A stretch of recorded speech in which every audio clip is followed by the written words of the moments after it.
संदर्भात पुढची बातमी आहे। प्रकाश आंबेडकर यांचा चेहराच सांगतोय अंदर की बात। महाविकास आघाडीच्या बैठकीत सारं काही आलबेल नाहीये।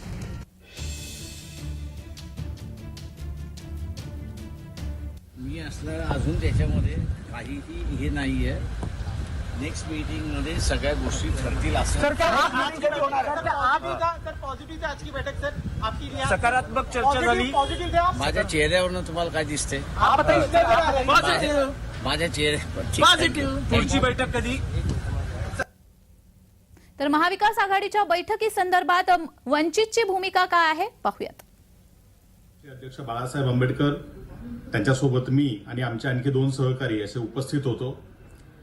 आज या बैठकीमध्ये जे गेल्या वेळेपासून काही मुद्दे अचर्चित राहिलेले आहेत ते मुद्दे पुढे आणण्याचा प्रयत्न झाला, मात्र त्या मुद्द्यांवर आजच्याही बैठकीमध्ये कुठलीही चर्चा होऊ शकलेली नाहीये।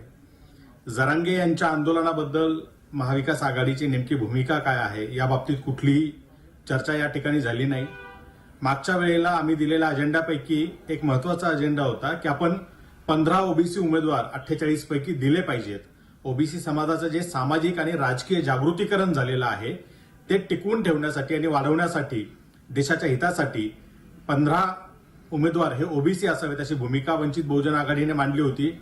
त्यावर सुद्धा कुठली चर्चा झाली नाही।